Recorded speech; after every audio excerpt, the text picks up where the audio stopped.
the prevailing law? When we started on March 16, the prevailing law was still Republic Act 9184, Mr. Chair. When we initiated initially on March 16. Bayanihan law was still... More specifically, Procurement law. when did Republic Act 11469 apply? This is Bayanihan 1. Bayanihan 1 was signed by the President on March 24 and it was published on March 25.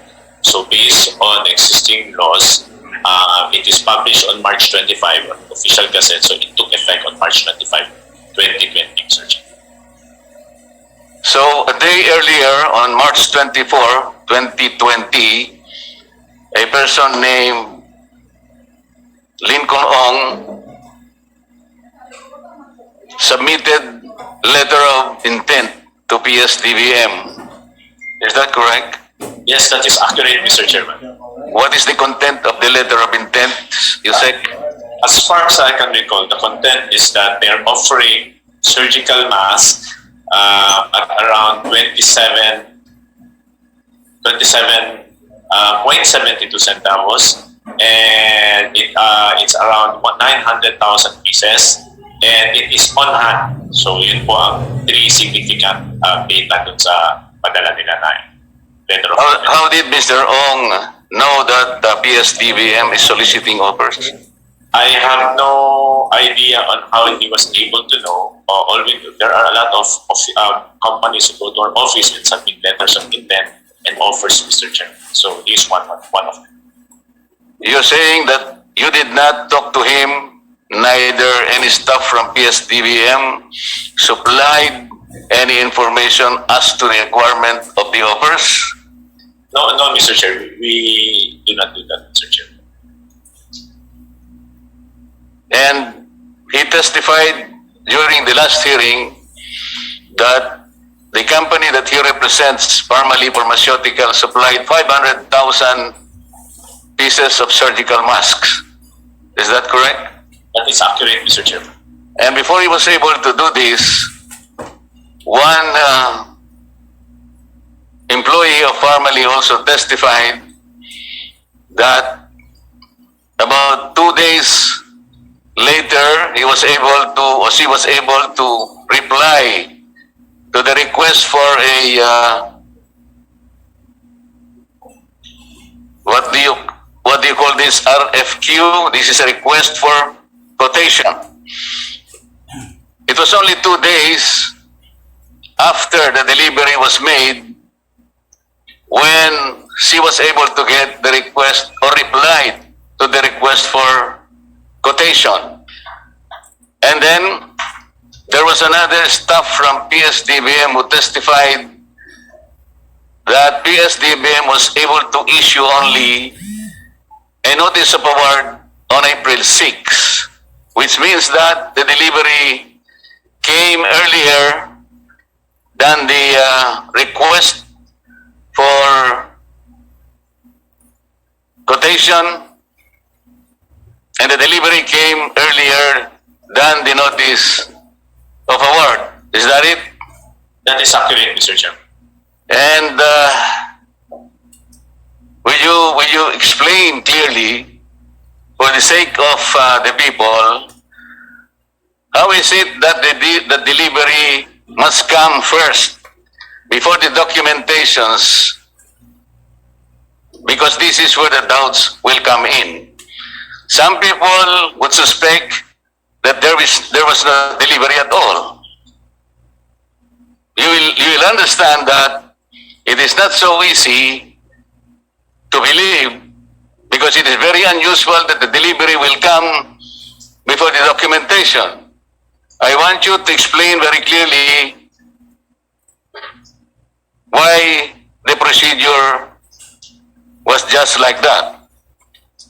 May I be allowed to proceed, Mr. Chairman? Yes, proceed. On March 24, 2020, Mr. Chairman, when the law was signed by the President on Bayanihan 1, we were still operating on the premise of RA 9184. Now, during that time, we already set through the office the price ceiling, which is the price an approved budget contract at 28 pesos based on the market survey. So based on the market survey, mayroon na pong nagpadala ng mga quotation that they are selling it at 28. The price list issued is already at 28, so we cannot go above it despite kung maraming offer higher than that, we cannot enter those. Now, on that same day, I think the first company that already had an offer to us is the Blue Cross at 28 pesos. Ang offer po nila is around, I think, sa 28 pesos. Then, the letter of intent was sent to us by Farmally at 27.72. Ang significant po sa letter ni Farmally is nakalagay on hand. Now, considering that it's an emergency purchase due to a public health emergency stated by the President on March 8, 2020, we had the urgency to make sure that we have the stocks with us so we can dispose of it. Kasi karamihan po mag-o-offer ng mga items, it's not on hand. So, it would be useless kung emergency na mag-o-offer ka na hindi ready. So, the fact that they offered na on hand siya, I mean a challenge. If that is true that it is on hand, show proof. Yun lang po. Kasi since March 9 until March 24, once lang po kami nakabili ng surgical mask, which was from, I think, New Life Pharmaceuticals at only 50,000 in quantity. So, imagine, since March 9 until March 24, 50,000 ang nabili namin. That's how scant the supply was. And all the agencies were calling us already. But this time, there's this one company who said, Farmally who said, meron kami on hand. So I asked them, challenge you. Kung may on hand ka, show proof. So, on the following day, in fact, on the 24th, when I made the challenge, they did not deliver. They did not show proof. On the 25th, when I left the office, they did not deliver still any proof that they have on hand. On the 26th, when I arrived in the office, I was informed na nag-deliver sila after office hour on the 25th as show proof na mayroong items. So, that by itself is a proof na they really had these items when they say on hand siya. Then when they deliver, that's the time. Yung delivery kasi, it's not issued by the government. Yung DR kasi sir, it's proof na may iniwan sila sa office, what company left the items, and ano ang quantity ng items, and ano yung value. So that document is not actually issued by PSDPM. That's not an official document. That's a document, proof of formally that they left something in our office. Para at least kung may magtanong, ano tong stock na to sa kanila, pag nawala, meron silang claim against sa akin. Now, whether or not we bought that on that day, we did not. Because wala pong arrangement yan na bibilhin na natin yan on that day. So, That is the question I'd like to ask you next. What is the date of purchase? the date of purchase actually, the notice of award was issued on April 6. And Okay. this order was also on April 6. Since the notice of award was issued on April 6, officially, that is the date of purchase. That is what you're telling us, right? Yes, Mr. Chair. And the prevailing law is what? Bayanihan 1 during the time. When we say Bayanihan 1, that particular law, in that particular law, Congress granted the executive department, the President of the Philippines, to take all necessary measures to procure all needed supplies to protect our people. That is the basis, right? Yes, Mr. Chairman. When you testified before the Senate Blue Ribbon Committee, did you emphasize that? Yes, Mr. Chairman. We How emphasize well did you emphasize that? Because that is the gist. That is the central focus of this investigation. actually, Mr. Chairman, since day 1 of the Senate investigation, I was already stressing the fact that we are operating under Bayanihan 1, which allows us to make contracts, either verbal or in writing, just to make sure that we were able to get the items on hand because of the dire emergency. The primordial purpose, we've been repeating, I think, for 7 hearings already with the Senate, that the primary purpose was to judiciously, economically, and expeditiously obtain these items by procurement in exemption from RA 9184 and other relevant laws. However, as part of our exercise of due diligence, we also conducted minimum standards of ITR as proof that they are legitimate company, omnibus word statement, and the mayor's permit. With these 3, we are confident that the companies we are dealing with are actually legitimate companies. Now, with respect to their capacity, our basis is the availability of goods. So to make sure that we are dealing outrightly with the people who have capacity is, do you have the items with you? So these are actually not required by law, but we implemented this as safeguard. That actually we have already answered the Senate for, I think, 7 days straight hearings for. Thank you. That is the way you explain it to them, the way you spoke to us now. I tried to answer it that way. However, Your Honor, when I go to the point of finishing, I am being cut off. That's a problem. So I really apologize that sometimes I get emotional because out of frustration that I'm asked to tell the truth. However, when we are going to the point of truth, we are being obstructed. Did you tell them that they are part of that law? Yes, Mr. Chairman, we actually stated that. Did you tell them that because of the operation of Bayanihan 1, you are not supposed to resort to any other mechanism? You are not even allowed to take a bidding. You are not even allowed to use the emergency procurement under the negotiated contract of RA 9184. Precisely, the law exempted you to resort to all these things because you're supposed to take the necessary measures as soon as there are, because the time is of the essence. Did you tell them that? Yes, Mr. Chair. In essence, we stated. Did they listen to you? Yes, Mr. Chair.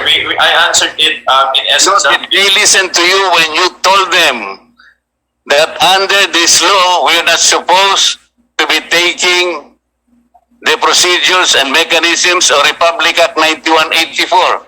We're supposed to be exempted because what the law says, the law which you yourselves gave us, is to procure this at the time they are needed most. Did you explain that? Yes, Mr. Chair. However, when I explained it, I was, how do I say this? Did you challenge their jurisdiction? Because under their own rules, you can challenge their jurisdiction. They actually, in the middle was when I was explaining, I was told not to lecture and I was called arrogant, Mr. Chairman. So, because the Senate rules is very different from us. Do you know that they can cite you for contempt because they need only the chairman and 1 member to do that? Mr. Chair, House of Representatives, we do not do that. 2/3 of the majority of a quorum can cite you in contempt. And in the House of Representatives, we do it the way the chairman said it a while ago. Kung pinakinggan kayo ng Senado, dapat hindi na tayo napunta sa ganitong pag-uusap. Because 11469, Bayanihan 1, precisely, is about taking all these measures as soon as possible. Because the law projected and anticipated the need of our people. You need to protect the people. There is no reason to delay the proceedings or the procedures. Hindi mo pa pinaliwanag yun? I tried, Mr. Chair. I think when I was answering it is, I was threatened to be cited in contempt, Mr. Chairman. So that's the 8 time minutes. I limited my answers already. Katulad na lamang nung tinatanong kanya, do you know Michael Yang? Do you know the chairman of Parmali? Do you know that Michael Yang was consulted or asked by the officers of Parmali to help them locate some supplies? Do you need to do that? No, Mr. Chairman, that is not my concern. Because my Yes, but did you communicate that? Did it matter to them that the Parmali people ask the assistance of Russia or even ask the assistance of Afghanistan? Did it matter at all? No, Mr. Chairman. It does not matter. As far Yes, as precisely, the law does not say that you have to do something. The law said only that you do this as soon as possible, irrespective of what the related laws are. Sinabi niya dun eh. Did you tell the members of the Senate Blue Ribbon Committee about Section 7 of Republic Act 11469? By the way, are you a lawyer? yes, Mr. Chairman. What does Section 7 of Republic Act 11469 tell you? I don't have the copy with me, Mr. Chairman, but I believe I will tell you, it says that even if the rules or regulations or any law is inconsistent with bayanihan law and law, this law will prevail against all this. That is the law. You told them that or you did not? we stress that fact, Your Honor, that under Bayanihan 1, we are authorized to enter into contract, even verbal negotiation. The primordial purpose is expeditious, judicious, and economical method of procuring the item in But excess. apparently, they did not listen to you. They did not listen to you, right? They kept on advising that I am being evasive, and I am arrogant, and I am lecturing, Mr. Chair. Alam mo, Yusek Lau, the House of Representatives and the Senate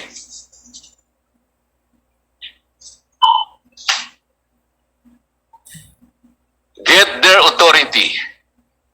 The origin of the right to conduct investigation is from the Constitution. Section 21, Article 6 of the Philippine Constitution. We cannot go beyond that. Sometimes, investigations are done in oversight capacity. That is correct. But while we admit that the power to investigate is something that is necessary, however, the question as to the limit of that inquiry is still unsettled in our jurisdiction. Kung minsan, the power of checks and balances, the power to inquire, in our experience, it has become a blend of legitimate surveillance and the rapacity for publication and promotion of one's interest. By this time, you have noticed that, Secretary Lau. Kilala mo ba si Michael Yang? No, I don't know him personally. But it did not matter whether you knew him or not. It did not matter whether Parmali went to other people, to other countries to locate materials because kailangan mo yun eh. Mr. Chairman, to answer that, I would even require any and all suppliers who go to my office to find any and all means, to find ways to supply into our office. Okay. In my person, Mr. Chairman, I even contacted the embassies. We had meetings to request for the supply. Secretary Lau, merong dumating na dalawang supplier sa'yo. I hope meron namang nag-offer aside from Parmali. You earlier testified that there are also companies that offered their LOIs, di ba? Yes, sir. Kunwari, dalawa yung dumating sa opisina mo. Supplier A offered you surgical masks for 1 peso per unit. The other, 100 pesos per unit. At the time you needed them most. Anong bibilin mo? Sabi nung isa, I will supply you at 1 peso. Pero wala naman siyang dala. Yung isa, 100 pesos, siya rin may dala. And you needed that particular material on the same day. Anong bibilin mo, Yusek Lau? Based on judgment call, Mr. Chairman, I would choose the items that are present. Let us repeat. We were talking about April and May 2020 when we were first hit by COVID-19. Kasagsagan ng COVID-19. Countries and people are scrambling and scampering for supplies. The supplies are not there. Okay? So nagyayabang yung company A, piso lang ang sa amin. Yung isa, 10.